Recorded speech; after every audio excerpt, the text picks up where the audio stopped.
ଏହି ଟିପ୍ସ ଗୁଡ଼ିକ ଆପଣମାନଙ୍କ ରୋଗ ପ୍ରତିରୋଧକ ଶକ୍ତିକୁ ମଜବୁତ କରିବ। ଆଜି ହିଁ ଚେଷ୍ଟା କରନ୍ତୁ। ତ ଆସନ୍ତୁ ଦର୍ଶକ ବନ୍ଧୁ ଶୁଣିବା ଆଜିର କିଛି ସୁନ୍ଦର ସୁନ୍ଦର ଟିପ୍ସ ଆଉ ଅନୁଚିନ୍ତା ଯାହାକି ଆପଣମାନଙ୍କ ଦେହକୁ ସୁରକ୍ଷିତ ରଖିବ। ଭୁସି ସହିତ ଶସ୍ୟ ଗହମ, ଜୁଆରି, ବାଜରା ଏବଂ ମକା ପରି ଶସ୍ୟକୁ ଭୁସି ସହିତ ଖାଆନ୍ତୁ। ଏହା କୋଷ୍ଠକାଠିନ୍ୟକୁ ରୋକିବ ଏବଂ ଆପଣଙ୍କ ରୋଗ ପ୍ରତିରୋଧକ ଶକ୍ତିକୁ ବୃଦ୍ଧି କରିବ। ତ ଦ୍ୱିତୀୟରେ କ'ଣ ରହୁଛି ଆସନ୍ତୁ ଜାଣିବା। ପାଣି, ଏହା ଏକ ପ୍ରାକୃତିକ ଔଷଧ। ପ୍ରଚୁର ପରିମାଣରେ ଶୁଦ୍ଧ ପାଣି ପିଇବା ଦ୍ୱାରା ଶରୀରରୁ ଅନେକ ବିଷାକ୍ତ ପଦାର୍ଥ ବାହାରକୁ ବାହାରିଥାଏ ଏବଂ ରୋଗ ପ୍ରତିରୋଧକ ଶକ୍ତି ବୃଦ୍ଧି ହୁଏ। ପାଣି କୋଠରୀ ତାପମାତ୍ରାରେ କିମ୍ବା ଟିକେ ଉଷୁମ ହେବା ଉଚିତ। ଫ୍ରିଜରେ ରଖାଯାଇଥିବା ପାଣି ଏଡ଼ାନ୍ତୁ ଅଥବା ଆପଣ ଫ୍ରିଜରେ ଥିବା ପାଣି ପିଅନ୍ତୁ ନାହିଁ। 3ରେ ରହିଛି ତୁଳସୀ।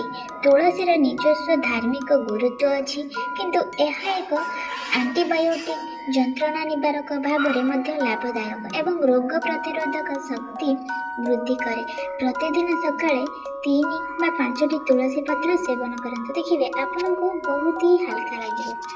ତ ସାଙ୍ଗମାନେ 4ରେ ରହିଛି ଯୋଗ। ଯୋଗ ଏବଂ ପ୍ରାଣାୟାମ ଶରୀରକୁ ସୁସ୍ଥ ଏବଂ ରୋଗମୁକ୍ତ ରଖିବାରେ ଗୁରୁତ୍ୱପୂର୍ଣ୍ଣ ଭୂମିକା ଗ୍ରହଣ କରିଛି।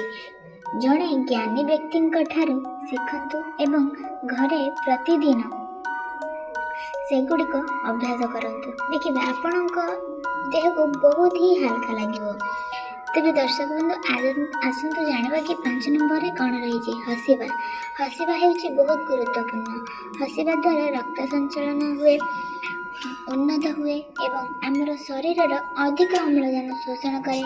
ଚାପ ବିନା ହସିବା ଶରୀରର ରୋଗ ପ୍ରତିରୋଧକ ଶକ୍ତି ବୃଦ୍ଧି କରିବାରେ ସାହାଯ୍ୟ ମଧ୍ୟ ହୋଇଥାଏ। ତେବେ ଆସନ୍ତୁ ଜାଣିବା ଆଜିର 6 ନମ୍ବର ଟିପ୍ସଟି କ'ଣ ରହିଛି। ସେଥିରେ ରହିଛି ରସାଳୁ ଫଳ, କମଳା, ଯାହାକି ଆମର ରସଯୁକ୍ତ ଖାଦ୍ୟ ଆମ ଦେହକୁ ଦେଇଥାଏ। କମଳା, ଋତୁକାଳୀନ ଇତ୍ୟାଦି ରସାଳ ଫଳ ଗୁଡ଼ିକରେ ପ୍ରଚୁର ପରିମାଣରେ ଖଣିଜ ଲବଣ ଏବଂ ଭିଟାମିନ୍ ସି ଥାଏ। ଏଗୁଡ଼ିକ ରୋଗ ପ୍ରତିରୋଧକ ଶକ୍ତି ବୃଦ୍ଧିବାରେ ଗୁରୁତ୍ୱପୂର୍ଣ୍ଣ ହୋଇଥାଏ। ତାପରେ ଯଦି ଆପଣ ଚାହାନ୍ତି ତେବେ ଆପଣ ସମ୍ପୂର୍ଣ୍ଣ ଫଳକୁ ଖାଦ୍ୟ ଖାଇପାରିବେ କିମ୍ବା ଚାହିଁଲେ ଆପଣ ରସ ବାହାର କରି ସେବନ ମଧ୍ୟ କରିପାରିବେ। ହଁ, ରସରେ ଚିନି କିମ୍ବା ତା ଦେହରେ ଲୁଣ ମିଶାଇବେ ନାହିଁ।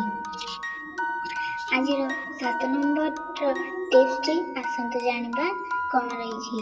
7 ନମ୍ବରରେ ରହିଛି ବାଦାମ।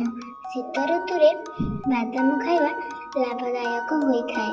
ରାତି ସାରା ଭିଜାଇ ସକାଳେ ଖାଇବାର ଅଧଘଣ୍ଟା ପୂର୍ବରୁ ଚା କିମ୍ବା କ୍ଷୀର ସହିତ ସେବନ କରିବା ବହୁତ ଲାଭଦାୟକ ହୋଇଥାଏ।